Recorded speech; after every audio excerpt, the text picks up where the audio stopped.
Hey, Got my cream cheese on. let's start it off. You know who it is, the man, the myth, the legend. Go ahead and introduce yourself.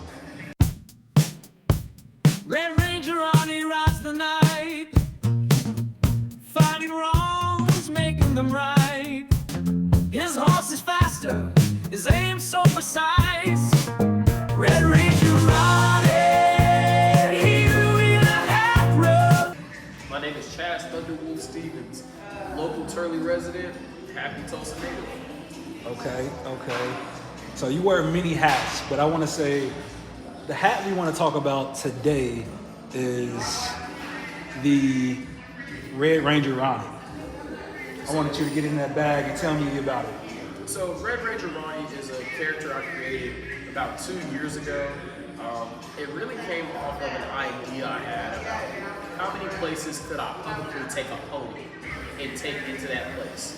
So the reason why RedRanger Ronnie came about was really I had written a song, and the song had taken my two favorite childhood things, which were Power Rangers and Cowboys, to put them together. So I started off the project 2 years ago with taking a pony named Cowboy into as many local businesses I could get him into, or as many like art festivals or museums I could take him to, any building that would let me take a full-blown horse into. I was really excited to do it. So that's how RedRanger Ronnie came birth, was really just for the idea of how many places I could fit a pony into. Facts. So now that you see, different, like the Black Cowboy is kind of like being commercialized now. You see for real with Louis Vuitton, how he had the models out there, Black Cowboys, and also how you see just a recent commercial with Snoop Dogg doing the gin and juice and had the Black Cowboy. Can you tell us how do you feel about, the commercialization of Black Cowboy? I really appreciate how it is bringing Black Western culture to the forefront. I'm just not a fan of the commercialization of it, only because to a degree I feel as if like real cowboys get pushed out, and the people who are wanting to be trendy get put in. So like for example, your real cowboys like the one they took to France and stuff like that for the show, that's amazing to see. It's good to see that. What I don't like is people who aren't a part of rodeo culture and then taking it and kind of not like representing it the way like it came up, or also the same way of like this hypocritical thing. Like as a kid, I grew up wearing cowboy boots, cinch shirts, regular jeans, the whole 9 yards, big belt buckle, all that. And mostly black kids would be like, "Oh, he's a white boy. He a white boy." And I'm like, I live on 5'9", and you live on like 81st and Memorial near Broken Arrow. Like, how the math isn't mathing. So I really enjoy when it is bringing to the front. What I don't like is it's just tricky, and I hate when the trend goes out and I'm still wearing cowboy stuff. Someone's gonna look at me and be like, "Oh, that was all last year," So I hate love. But it's cool to see. It's nice. Okay. Can you kind of talk about the attire of a cowboy and just like what makes it a real cowboy? Can you look at someone and say like, "Oh yeah, I can tell he real. He about that life." So the first thing is like if their jeans aren't tucked in, right? If their jeans are tucked in, if their jeans are tucked into the boots, not a real cowboy. Jeans go on the other side of it. Argue with your mama about that. That's what a farmer wears. Farmers keep their jeans on top of the boots. Real cowboys, you cover the boot. That's the first thing. The second thing is when it comes to the shirts, cowboys want a good, colorful, decorative shirt, or you go with a plain white shirt. So when it comes to the shirts, you want to make sure you're wearing real brands. So you're talking about Cinch, REI, you can wear Wrangler, of course. But if I just see you like it, you have Joseph. If you got a Joseph P. Banks shirt, I'm gonna look at you different. So make sure you're buying real authentic Western wear. When it comes to your jeans, Levi's, Wrangler, Cinch jeans, REI jeans. If you come in with like some $10,000 denim jeans from Japan, I'm gonna look at you a little bit different. So yeah, those are the main things. Square toe boots, round toe boots. If you do the real pointies, not gonna judge, but I will be like, not a big pointy fan. But yeah, mostly a square toe or round toe boot guy. Okay. I would say you definitely come in the game with your own persona, with your own look and authenticity. What do you say to people who say this is a gimmick? I would say they probably just don't know me. The biggest thing about the world is being yourself. There's 7 billion people in the world, and each individual human being on this planet, even if they're identical twins or whatever, all have their own unique story one way or another. You know, one person's day isn't the same as another person's day. So if someone was to say that to me, I'd just be like, it is what it is, you know. I think it was Pimp C who once said, like, if you started your first album off as a cartoon character, your last album has to be a cartoon character. I don't see RedRanger Ronnie as a cartoon character. I see him as an extension of myself. He's a part of he's a part of me, he's a part of my lore. So I don't see RedRanger Ronnie as like a gimmick or anything like that. It's more of just, it's fun to be able to express yourself and be able to do it whenever and however you want to. Okay. I want to talk about your music now. Your first single out the gate, Beef. Talk about Beef and how it came about. Beef was the last song to actually be made for the mixtape. I think it is the only song that was recorded in 2024, where a lot of the other songs were actually recorded in either 2022 or 2021. So a lot of the songs are a little bit older and they just got played now. But yeah, Beef was the most recent song, and the way Beef really came about was I just really liked the commercials. You know, the dun-dun beef. And so I just thought it was super cool. A homie of mine sent me a beat. And the first name, the name of the beat was called Triple Bean Beat. Shout out Seth Poppy in Atlanta, Georgia. It's called Triple Bean Beat or something like that. And the first thing I thought about was the Triple I beat from TN.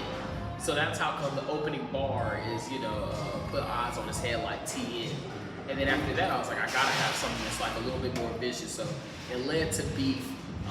Everyone in the world has somebody who they might not like or they might not get along with. And so you just have beef. And beef doesn't always have to be toxic. You can have beef with people and it be healthy, It's like Kendrick said, this could be a friendly phase to keep it that way. So that's how I like to look at beef. It's just a friendly way to say like, hey man, I'm down for beef. That boy want beef, well, let me begin. Put eyes on his head like TN. The right hand work like an Ambien. Baby, call the ambulance. Got another one that's overdosed on overconfidence. I don't think that boy's got common sense. How he watch me like a fan, but can't treat me like we was friends. It is what it is, and it ain't what it ain't. Ronnie RedRanger. Been working cattle since a youngin', that's why I be rockin' Wranglers. Mystical since I came out the manger. Prepare for the danger.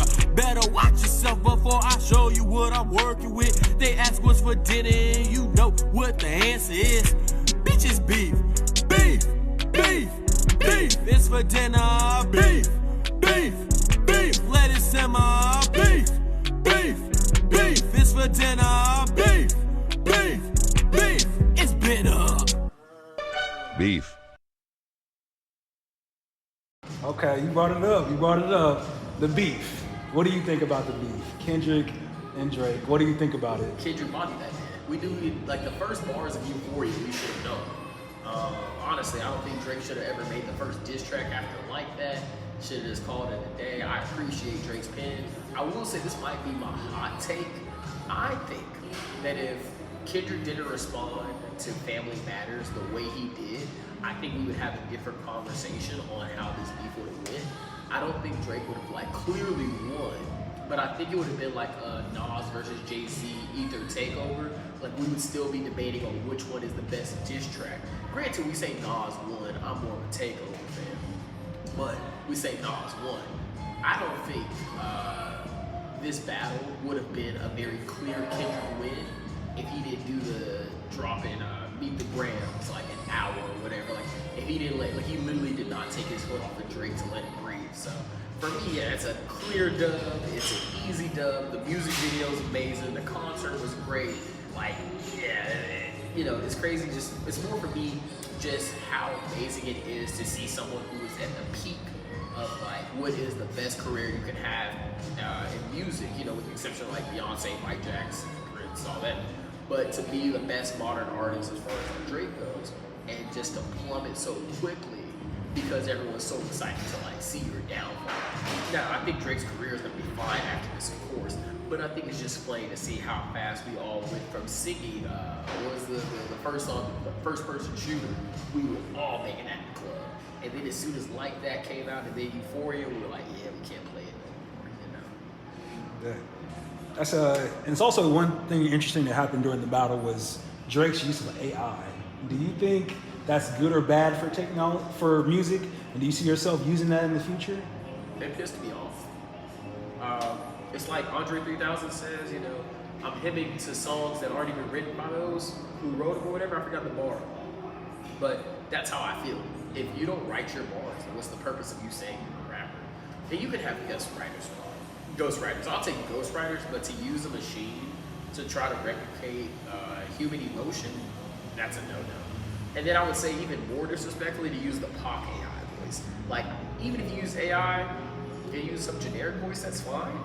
Worse, but like to use Pac's voice like that, oh, that's just disrespectful. Yeah, that's a lot of beef, as you would say. So can we talk about a little bit of your musical influences then? What inspires you? So my first influence, I would probably say, is Kanye. Not because like modern day Kanye I can't do as much like I used to. But when I was a kid, Kanye West told us like, be expressive of who you are. You know, he rocked the pink polos, he had the Louis Vuitton backpacks. It was not something you saw rappers wear, especially in that day and time where you had Kanye West versus 50 Cent. And 50 Cent at that time was like the best rapper, like he was at peak. And for Kanye West to outsell him on that first week for graduation really changed a lot of how I saw like blackness, how I saw art. And it was like, wow, like if Kanye West's little nerd self can beat out the thugs in the rap category, who says I can't make music like that? So ever since then, like Kanye West, Pharrell, Andre 3000, Frank Ocean, Tyler the Creator, like these artists who are like black as hell, but just don't always get seen in that same kind of light because they don't have like that mainstream thug to it. Okay. So how do you feel like your influence on life, growing up in Turley, North Tulsa, how has that been incorporated into your music? Oh man, a lot. Like, you know, Turley and the Giddy, they got a lot of people who ride horses. You know, it's kind of the country almost. So when you grow up around horses, you grow up around yeehaw culture, rodeo culture. That influences a lot of things, like how you see the world, how you treat people. You know, like cowboys. One thing about a cowboy, they're willing to help each other. Hey man, you need a ride here? I got you. Hey man, we got a horse that got out. You know, I've had plenty of neighbors who've had like 4 or 5 horses get out, and they're just at my house, and I'm like, hey man, these yours? Yeah, okay, I'll come. Just come get them when you can. Okay, no problem. So it's never an issue like that, and I think that translates into my music, where you hear some of the Western tones in it, like RedRanger Ronnie, he uses a lot of Western bars. Even in beef, you know, been working cattle since I was a youngin', that's why I be rocking regulars. So a lot of like my influences definitely come from my childhood, and like that's where my music likes to pull from, or just the experiences I've had growing up on a horse ranch, listening to country music. Just all those different influences can just be heard throughout the music if you listen to the bars. Okay. I guess that kind of goes into my next question about your music. How do you really like describe your music to someone who's never heard it? I would say it's funny. Like, I don't want to make comedic rap like Lil Dicky or anything like that, but I enjoy being funny with bars. You know, sometimes I think we underestimate how funny rap bars really are. You know, and we always want to make rap serious. We have to talk about the police killing us, or us killing each other, or how we gotta make money and fuck bitches, you know, the whole nine. Where in reality, like, some of the bars you listen to in rap songs could be some of the funniest, like, even with the Kendrick bar, right? Like, trying to strike a chord is probably A minor. Like, that's a joke more than it is, like, a serious, like, thought-provoking bar. Same thing, like, even with Kanye West said, gotta get black inside you, would you like some?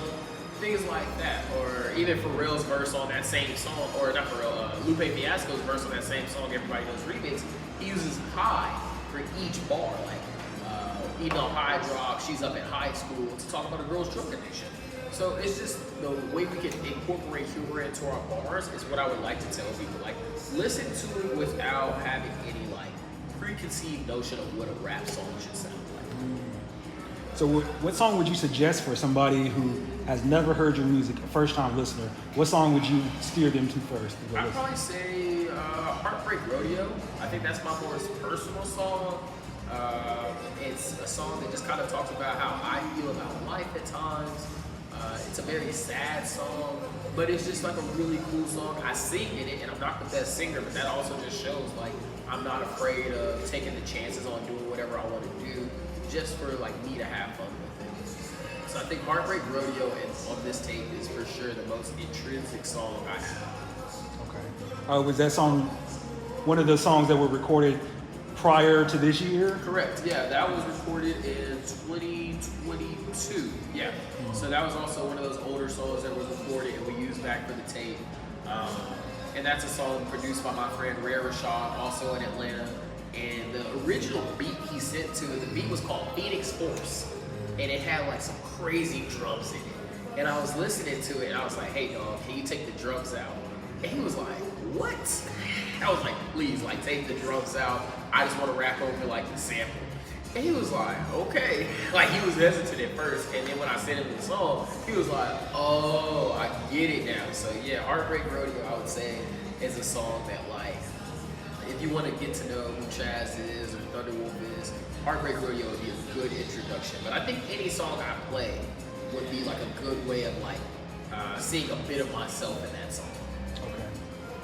So can you tell us what really got you into rapping? What made you start rapping? Oh, dude, I started rapping like, not seriously, but you know, as a kid, you freestyle. My mom worked for Cox, so we got on the like fancy music channels, including MTV Jams on channel 160, and then MTV Hits was on 161, and then I think it was like MTV 3 or MTV 2 was on 159. So my entire childhood was like Cartoon Network, MTV Jams. Disney Channel, MTV Jams. So I watched rap music videos religiously, and they would loop like every hour. So I could watch the same one. Like I can't tell you how many Ike Williams videos I've seen. So when I would watch rappers all the time, I'm like, man, that just seems like fun, you know? So watching those rappers do that, and then like when I started seeing more local artists rapping, I was like, oh, they can do what I can do, you know? Like my friend Young Stickers, Benzo, Streffy, and then I got into Dom when I got older. The King Cut tape, Flavor tape is one of my favorite tapes of all time. So it's like when you can see the big stage and all that, and then you can see it be done on the smaller stage, there's no excuse for you not to try it out. So my rap inspiration all really just comes from watching my friends and my idols just do what they want to do. Okay. Can you talk about maybe some of your favorites in Tulsa? Some of them that you're looking forward to like collaborating with, you know? Oh, yeah, okay. As far as collabs go, I would love to do a song with, oh man, that's tough. So I think first would be like St. Donald. St. Donald is like one of my favorites. My OG favorite is still King Cut. Yeah, like oops, oops, oops, oops, oops. One of my songs actually uses King Cut as a bar. It's like, ever since I started stacking with some flavor, I've been King Cut a chick off, tell a shot, they see you later. So yeah, King Cut is high key, man. Like King Cut makes me want to cut yards and sing all day. So yeah, I would say that one. And then next, definitely like Martian Caviar. It's a family group. They rap and produce. Started with like the homie A Shoots Me Down. I would love to make a song with her. She does these really cool vocals that she uses that are sick. Man, honestly, of course, Steph Simon. Man, there's a long list. I'm working on a tape with a really famous DJ in Tulsa that might be coming out soon. I don't want to give out too many details about it yet, but that's a collab where I fangirl and I was like, yo, can I get some beats? And he was like, yeah, I got you. So when y'all see that collab, y'all be like, oh yeah, the legendary producer in the town. I love working with him. Bet. What do you think Tulsa music needs to make it to that next level? Ooh, you know, I do believe in the saying, like, you won't get famous in your hometown. You know, like, I kind of recognize that. I'm okay with it. You got people who support you, of course. But yeah, until you get to that next level, you don't really feel like you really do anything except like being cool in the town. So for us to make it to the next level, I think the first thing for sure is we got to draw more people here in the hip hop community. Like we don't really bring a lot of big hip hop names to Tulsa, with the exception of like when we have like our Legacy Fest or if we have the Dreamland Festival and they bring like artists. But you know, the BOK Center doesn't have like crazy amount of rappers that come. Cage doesn't really have a lot of rappers that come like they used to. So we need more like rappers to come and see what's going on here, to be able to see more people and see the local talents we have. But the one thing I really appreciate about Tulsa's rap scene is that it's a DIY kind of thing. Like people organize their own shows and put their homies up to get the platforms. Like I love seeing what like Steph is doing with the help from Murs, like the Fire Little Afro Crews is doing amazing. I love seeing what Dewan Dupree is doing on the east side. You know, even like the South Side rappers who I'm not like super familiar with, I know they have their shows. You know, so it's cool to see rappers be able to do it on their own to try to push it to the next level. Do you feel like you have to travel to get known in Tulsa? Yeah, 100%. You know, like as a comedian, like it's amazing when I go out of town and people be like, "Oh my God, you're so amazing, you're so amazing." And when you're in Tulsa, you get people who come up and say the same thing to you, but it just hits different because people in Tulsa all know each other, right? Like if I know you, you know this person, but when you do it and no one knows who you are, it lets you know and just solidify. Right here in Tulsa, it's the one they call a Trojan. They say P, you fly, you gotta try to reach the coach. I say if it's God, then I won't lie, I be a Scotian. I just let them know, hey, you need to free yourself. I told myself the same thing. You need to free yourself for pouring foes a different lean. You need to free yourself for doing crime and copping please. You need to free yourself for unforgiveness and your greed. You need to free yourself. I told myself the same thing. Yeah. This is your first solo project since 2015, that's correct? Yeah. What makes this mixtape so different than your other solo project? The first one I made, I joke you not, I actually skipped summer classes at TCC to hang out with my friend Colin. And Colin had a brother who had this job where they cleaned out old houses and they found an old mixer. And so Colin was like, I can make beats with this. And I was like, word, let's rap. So we made that first mixtape in a week, and it was just fun. You know, my homie made beats, he sent them to me, I rapped. So we made my first mixtape, I think in like 2 weeks, actually 2 weeks. Made it in 2 weeks where I would just go to his house for hours and hours. We'd eat Spam sandwiches, and then we make music. And then that one was just so fun to do that it didn't have any repercussions. Like I put it out. It's called Community College Dropout, you know, another nod to Kanye. I did the cover art myself. I had so much fun. Whereas this one, there was strategic planning. Like I said, this is a project that's been 2 years in the works. And there's still some things I'm like, ooh, let's tweak that. But when it's time, you know. So with this project, it's a lot more personal. Not all the bars are goofy. There's like, you know, some songs. I took time to like really plan out the songs.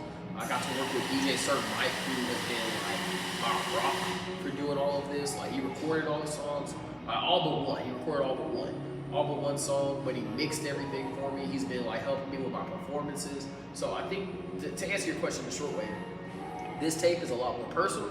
And then two, when you have someone like Mike in your corner, you just feel a lot more like pumped to rap more. That's dope. Can you talk about the title? Boys Don't Cry, but Wolves Shed Tears. That seems really deep. Is there any story behind that? Yeah, it is. I really believe that human beings have, you know, like so many facets of life or multiple like masks or multiple hats they have to wear as they go throughout the day. And so the album title reflects on what the tape is all about duality. You know, I'm a comedian, but I rap. I'm a teacher, but I also tell jokes about like my dick. You know, I'm black, but I'm also a cowboy. So there's all these different like opposing factors, and that's also what the tape gets into, right? Like the first half of it is Boys Don't Cry, which is a movie about I think it's Jennifer Love Hewitt, or not Jennifer Love, it's the Hilary Swank. Hilary Swank is a woman who portrays herself as a man, and she falls in love, and she's afraid of people knowing that she's not actually a man. So she has to live this dual life of keeping alive, but also staying true to who she is or who he is. So that's the first half. So then the second half is Wolves Shed Tears, right? Because as you know, I spell my name WOF, and that's on purpose. So it's just to say like boys don't cry, wolves shed tears, because we always teach ourselves like men can't cry, cowboys don't cry, you know, get up and cowboy it off. But at the same time, we have these feelings that we should have. So the title name is really based on how tough we should be perceived, but how vulnerable we really are. Okay. I know you talked about, you know, just being really personal with this album. Is there another side to you in this album that people don't know that they'll see on this album? Yeah, like I write some really cool thug bars, like some G bars for sure. And I'm not a gangster, I'm not a fight. Like I don't mind to fight. Like if a nigga wants smoke, I'm gonna smoke. But in the same regard, in the same breath, like I would say like there's just some bars on here where it was just really fun to just say them, and it's just kind of like metaphorically how can I apply them to my real life. And most of this mixtape is like I did speech and debate in high school and in college. And you know, you get pumped for a round. I would listen to like Gucci Mane or Watch the Throne, whatever I would listen to get me pumped. And I just kind of realized there's no like bars specifically made for debate nerds like me. So I wrote one song where it's like it talks about debate bars and like no one's gonna catch it unless you do debate. So it's little things like that where I was like, I want to make it personal for me. Some people know I teach debate, but no one not really knows that I did debate, and I did it pretty well in college. My high school career was okay, but like my college career, I got state champion twice in 2 different events, one time back to back. At the national tournament, I got like top 16 3 times. So I was always proud of myself as far as like my collegiate career. And just to piggyback on some of that duality of you being a teacher and also a rapper, have people approached you from both worlds and said like, hey, some of your teacher friends saying you're a rapper, I didn't know that, or some of that, how have you been accepted in your hometown? Yeah, man, when I drop Beef, like my students, I allow my students to follow me on Instagram. That's like the only social media platform. Some of my like closer students, like my debate kids, like they might have my phone number, but they all have me on Instagram. And even kids from other schools I don't work with like follow me. And when I posted Beef, oh my goodness, bro. What? Mr. Stevens got bars? What? Like, they knew I did stand-up, because, like, they were like, oh, what are you up to this weekend? As soon as I got a show. And then I had my special back in March. So it was like, they knew I did stand-up, but they were not expecting me to be a rapper. And I had, like, 2 kids I showed Beef to before I released it to the general public. And they would text me and be like, Beef. And I'm like, okay, like, you know the rule, you can't text me after 9 p.m. Why are you text me at 10 p.m. with my own lyrics? So yeah, it's really cool. On the other hand, like of teachers, like no, I haven't had any coworkers say anything crazy. I had a few like colleagues that teach speech and debate at other schools. They're like, we heard your first mixtape, we thought it was bad, but this one, there's work in it. And I was like, yep. So it's been cool. It's been really supportive. Okay. I guess, can you talk a little bit about your writing process? So I don't really write lyrics down.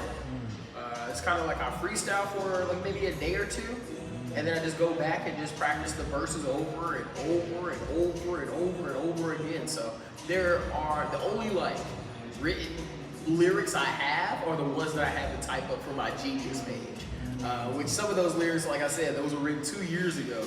So for the last 2 years, I have been rapping the same verses over and over and over until they're like instilled here to like just rap. So no paper, no typing on notes, just all on no BlackBerry, no. Yeah, we did it very Hova style. Bet. So just going back to bars, can you maybe tell a bar that goes over people's head that, you want to... Ooh.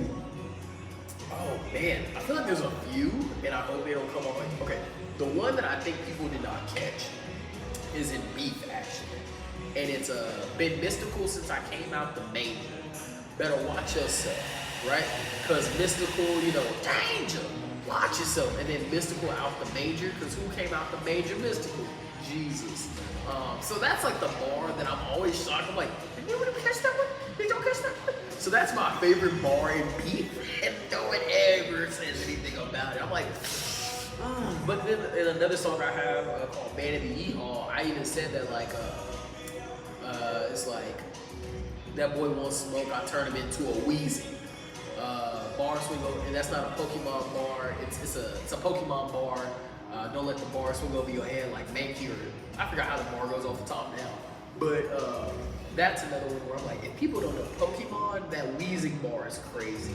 And then make you round, swing them over your head like Tarzan. Yeah, so I like to put little things like that to see, ooh, did they catch that? You know, little stuff like that. Okay. Can you talk about some of the features on the project? Yeah, so I kind of took a Lupe Fiasco page, and Lupe Fiasco said you shouldn't have major features on your first record because then people were going to buy your record to hear those features. So on this tape, I kind of kept a similar thing, but there are two significant features. The first one, or three technically, there's three. There's Cepeda, Cheeks, local comedian in Tulsa. He's super funny, he's amazing. We've known each other since high school. He has a special coming up on August 2nd at the Vanguard, so if this comes out before then, definitely go check it out. So he did the interlude for RedRanger Ronnie, which he killed it, you know. I told him I wanted this Chicago wind style from Black Dynamite, and he like took off with it and embodied it. The next feature is my friend Michaela Walker. She doesn't do music a lot, but she's like done some like background vocals for some people. She's worked with like Johnny Polygon, and I really needed a vocalist for a song, and I had reached out to some other like popular artists, like especially like women artists in Tulsa, like kind of do this song, and they messaged me back and was like, "Ooh, these lyrics are a little sexual," and I was like, "I get it." So they didn't do it, and I respect it. And then Michaela was like, I mean, yeah, sure. So Michaela did it. We recorded that at our home with Solar Star. And then the last feature is my homie Goldilocks. Goldilocks was just with us in the house, and we were recording Heartbreak Rodeo. And then Goldilocks started like harmonizing with it. I was like, "Yo, you want to like jump on it?" And she was like, "Well, I don't want to like write anything." I was like, "No, just write what I write you." So she like hit the bars for me and like helped me with the vocals. And man, having her on it was awesome. I told Mike, I was like, "Yeah, make her vocals like louder than mine. I like the way she sings." So yeah, so those are the three big features: Cepeda Cheeks, Michaela Walker, and Goldilocks. Okay, I'm gonna put you on the spot. Yeah. Who had the best verse or part on the whole album? Technically, it's Cepeda. Oh, I mean, wait, does that include my verses? It's your If album. my verses, then it's me. Because Okay. it's me versus the three of them. And like I said, like Goldilocks and Michaela, I kind of wrote their parts and they just kind of sang the vocals for me. Whereas like Cepeda actually wrote his bars, but we didn't get Cepeda writing bars like he can. Like Cepeda can write bars, but he kind of just did like this cool introductory thing for me because it's the intro track to the album. So if we were to go bar for bar, Cepeda would definitely have to like write. But yeah, no, I would, of course, yeah. It's like the Michael Jordan question: who takes the last shot? Okay. What's your favorite song on the project? Oh man, like I said, Heartbreak Rodeo is a tough one to beat. I think just because it's so much personal, it's so personal to me. But I will tell you now that I probably listen to Beef as many times as the fans. Like, Beef is a fun song, man. Just that ending part. Like, if I could just make a 10-minute loop of just me yelling Beef, I would. But I don't think people would like that as much as I would. So yeah, I would say Beef is probably my favorite song as far as like getting hyped up in the day. And then of course like Heartbreak Rodeo is like really fun. Yeah, so also, can you talk about a little bit of the feel of the album? Like, how did you choose the producers to, execute your plan on how the feel of the album should go? And Yeah, so like I said, I started this project 2 years ago. And it started off with the first beat being made by my friend Adam. He had sent me a beat and I heard it was a RedRanger Ronnie beat. And this might be before 2022. Yeah, this might be before 2022 because at that time, Lil Nas X was popular. So this is like 2019, I guess, where I had the RedRanger Ronnie song. Wow. I guess I didn't really think about it like that. But yeah, so when I first heard the beat by Adam, I was like, oh, this is sick. His producer name is Black Cowboy. And I heard that, I was like, sick. And then I was like, okay, I should probably do some more. And then it just kind of went to, ooh, I like this beat, I don't like this beat. There's only 2 beats that I got off of YouTube, and I did pay for them. I believe in paying producers. The first one is for Sins of the Sun. The other one was for Talk to Me. Those 2 songs, those were YouTube beats. Besides that, all the other beats were done by the homies. So DJ Sir Mike produced Man in the Yeehaw. My homie Synth Poppy produced Beef, who, like I said, Synth Poppy's in Atlanta. And then my homie Rare Rashad produced Heartbreak Rodeo. He's also out of Atlanta. and then Black Gambit produced. Let's see, he did the other 3, right? Other 2. He did Sambo Unchained and RedRanger Ronnie. Is that it? And yeah, I think those are the 2 he got for me. But he sent me some other beats, but those will be on different tapes. Was it difficult, like choosing the arrangement of the album and how songs would go, which one went first, kind of thing? No, I kind of have an idea of like when I write it, or I came up with the idea of the tape. Like we wanted to kind of go in a narrative form of it, where it introduces RedRanger Ronnie. And then as you go through, you just kind of get like these different profiles of him. So first is RedRanger Ronnie, his own character. Sambo Unchained talks about what it's like to be a black man in America. Then you get to Sins of the Sun, where it talks about like relationships. Then you get to Beef, where it talks about like, you know, like I said, confrontation, how it's a way to handle it. Then you get to Heartbreak Rodeo, where we talk about depression, anxiety. Then you get to Talk to Me, where we get to get a little freaky on the side. That one's not really narrative, it's just more fun. And then you get to Man of the Yeehaw, where it's this kind of like confidence boosting song. So we kind of wanted to go through this array of emotions that started off like introductions to different faces of this character. Okay. Is this like a release where you're going to release it and then, you know, promote it more, or is it one of the things where you're just releasing it and then you have something else immediately following up? Good question. So I'm not a rapper, right? Like I commend rappers. Like, man, I performed a few times. I'm like, ooh, this is tiring. Like I gotta actually sleep after this. But after this tape, like I said, there's another tape in the works. It won't be immediately released. I like to let things have time and grow. So I'll probably be performing this song, like this tape, for like the next few months, just to kind of get more people into it, kind of build the brand some more. But it's been really cool because I started this release in May. So I think 6 months is enough time to kind of say like, hey, this is out there. And then next year we'll have something kind of cooking for people. Okay. Talk about your stage, how it is performing, how it is being on stage, performing music for the first time. How has that been as opposed to comedy, I guess? Dude, it's so much more harder. It's so much harder. It's so hard. I love it though. It's challenging. Like comedy is a challenge, don't get me wrong, but I have found my pockets with comedy. Like I've gotten comfortable, like any crowd, like I know how to tell these jokes, I know what to do, stuff like that. Whereas rapping, it's just more fun because you're actually having to do the show, right? Like the physical movements, the inflections, you gotta memorize your bars, the whole 9 yards. And you have to be, you know, not boring. I think that's the one thing I like about rap, is that you can't be boring. You know, there's boring comedians and there's boring rappers. And the difference between those, they're not the good ones, right? So like if you're boring and you're rapping and you get on the stage, and no one's gonna wanna watch. So it's more exciting to be a rapper because it's more of a challenge to get people like hyped in the crowd. You know, there's those moments in between tracks where you get a little gibber-gabber, and sometimes that's the most fun part where you're like, y'all having a good time?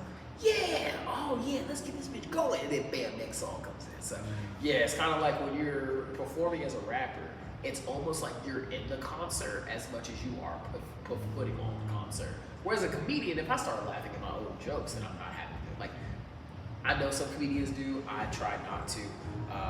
But like laughing at your own jokes isn't the same way as getting hyped to your own songs. Okay. And can you just talk about a little bit how you've gotten better? Like, is it certain people you've reached out to? Is it something that, you know, you're on YouTube University all day, you know? Yeah, as far as like performing, right? Yeah, I mean all around. Yeah, so I would say like the first thing is like, when it comes to performing, I think that's just like your own natural practice, at least for me, my process.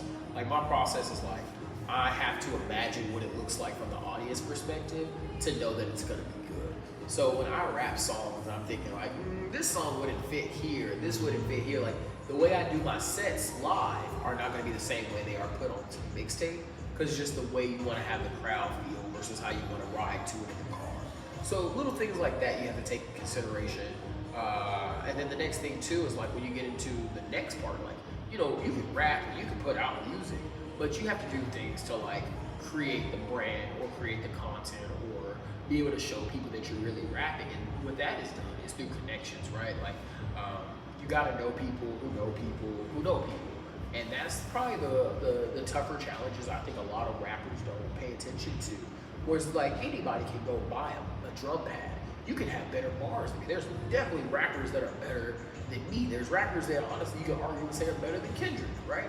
But it's all about how much work do you put into it that makes you marketable or makes you appealing to a fan base. And I think a lot of rappers don't realize like they have to make a fan base as much as they think about how much they can just rap. Okay. So a little bit about that interaction. What's one of the most rewarding interactions or feedbacks you received from your listeners so far? Man, honestly, just people playing the song is cool, man. Like, it's so baller to me. Like, it's weird, but it's baller when people come up and they're like, bro, that beef shit, man, that shit hard. I'm listening to it. And, like, at first I'm like, oh, okay, you just saying it. But then, like, I go back and I look at, like, my Spotify or my YouTube records, and I'm like, damn, this shit got, like, 20 plays today? Like, well, and, you know, I know that doesn't sound like a major number, but to like someone who just released their first song on social streaming platforms, if I got like 10 plays in a day, I'm going crazy. Like, I think one of my music videos on YouTube is close to like 40 views maybe or something. But to me, that's awesome. Like, it's not about the numbers. It's just the fact that if one person is like willing to just take a chance and be like, oh, I heard this, you know, that's crazy. Like, I saw on my Spotify, it said like 3 people in the UK listened to my song. And I'm like, what? I only know one person in Scotland. Like, I don't know anyone. Yeah, so little stuff like that is balling, you know? So how do you plan to like promote your music and, you know, get that ball rolling as far as the socials and keeping up with everything and going when in this noisy world, you know? So I think the big thing is like, I don't want to try to break into anything as much as I just want people to see, like, I just want to do it. And then if it takes off, it takes off. If not, I don't rap for the fame. I rap for the fun of it, you know. It's bad to say I wrote these songs in idea of what I want to listen to. You know, it's like Kanye West. Aziz Ansari tells a story about Kanye West, and he's in his house listening to his own songs. He's like, man, these beats are dope, right? And Aziz Ansari jokes back, like, if I did that for my stand-up, he'd be like, these jokes are dope. Like, that's how I feel about when comedy and rap. I should be able to listen to my own music, regardless if anyone else does it. If I can listen to my own music and be like, oh, this shit kind of hard, pretty good, and take myself out of the ego and look at it more objectively and be like, I can see how I can fix this or do this. But it's more about like how comfortable I am with it. So to answer your question, I'm sorry, I gave a long-winded side to it. So after this, the plan is just to promote as much as possible. Like, I'm enjoying doing this small little press run. Like, I enjoy working with Tulsa lines, and Ando is always amazing. I'm trying to get something in the works with A-Slut. Trying to get something in the works with The Root. So definitely just try to like amplify my name. And what I said was like earlier, you can't be famous in your own town, but that doesn't mean your town doesn't have resources to use. So for example, get connected with like the media people in Tulsa, or getting connected with like the music scene deeper than just rap. Like, I recently did the One Ox show, and the One Ox show features artists from all genres on one show. So like last night it was 4 rappers, a guitarist, and then like a noise musician. So when you have all that together, you have to appreciate music in all its different facets and just kind of appreciate like what you can do in your own space. So how do you see your music evolving? I think it's just gonna get more personal, honestly. Like, you know, I think I like to write songs that have like a bit of my heart in them or a bit of my soul in them. And when you hear it, you're like, oh yeah, that's a Thunderwolf song for sure. Like, you can tell from his personal experiences from his life. There's no faking in it. So I think as I evolve with music, it just depends on the tones I want to go with. Like, I will say I give myself challenges. So for example, the challenge on Boys Don't Cry, Wolves Shed Tears is I try not to use the same bar twice. So like as you go through all 7 songs, in theory, I'm gonna say in theory just in case, you shouldn't hear the same bars, right? Like you might, or try to hear the same words rhyme with a different word. So I try was my challenge as far as writing this one. My challenge for the next tape I'm working on, which I can't tell you the collab just yet, just to keep it fun.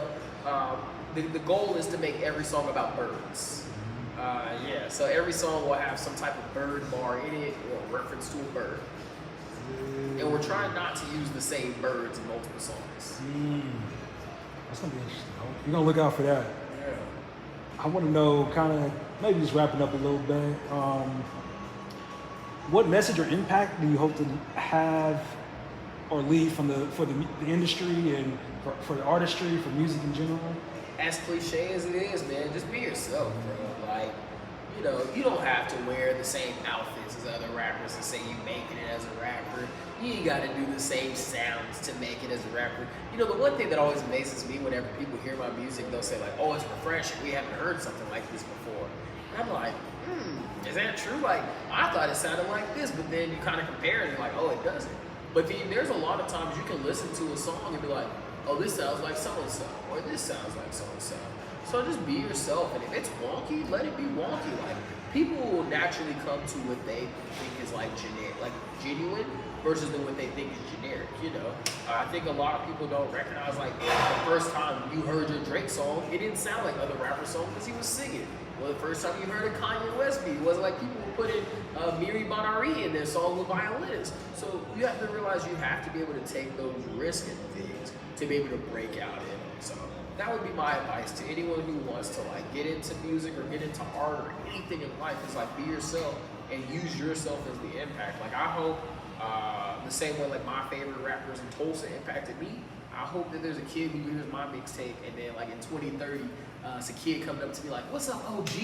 You know, first time I heard Boys Don't Cry, man, I was like, wow. Like, so that's my goal. If I can hear that in like the next 10 years and someone says, hey, my tape did this for you, then I did my job. Okay. So outside of rap and music, what other hobbies or things that are you interested in? Ooh, so the first one, like we mentioned a few times, like, you know, I'm a stand-up comedian here in Tulsa. I love doing comedy. Comedy is so fun, just to come up with ideas, and then people think your ideas are funny. It's like crazy to me. And then my biggest hobby outside of music and comedy, my closest friends know this. I am a Magic the Gathering nerd. Oh man, I got an addiction. My cards are in the car right now. I never leave home without my car. I'm like a Hooper when it comes to Magic the Gathering. You know, like Hooper's always got the hoop shoes and a pair of shorts. That is me with Magic the Gathering. So if anybody wants to play a game of Commander, let me know. I got my decks ready. Like I said, I got 12 of them in the car right now. So it's no biggie for us to get a game in. So will there be any like songs or About bars about Magic coming soon? I got a Yu-Gi-Oh bar. I had a Yu-Gi-Oh bar. The last one is oh, you know, that's a good double entendre. I don't think people call either in another song I have. It's in RedRanger Ronnie, where it's like that boy didn't play his cards right, sent his ass to the Shadow Realm. Split your screen like 007. I got the golden eye like Pegasus. I don't think people call it the bars or the Yu-Gi-Oh bars, but yes, I don't think I'll put any Magic references in them because they're very like specific. And with Yu-Gi-Oh, it's a lot more generic because it had a TV show. But Magic Gathering bars, I don't think. We'll see. But they're so niche that yeah, it would have to be only Magic the Gathering fans who would catch them. Okay. How was my day? Okay. How was your day? It was amazing because I got to hang out with Ando. Yeah. Hey, tell them more where we can find you, about your music, everything that's coming up, any announcements? Yeah, I'm happy you asked that because I'm really bad about plugging my stuff. It's Apache, APACHE _ Thunderwolf, THUNDRWOF _18. I know I have a really long Instagram handle, my bad. I've had it since I was a junior, I'm not gonna change it.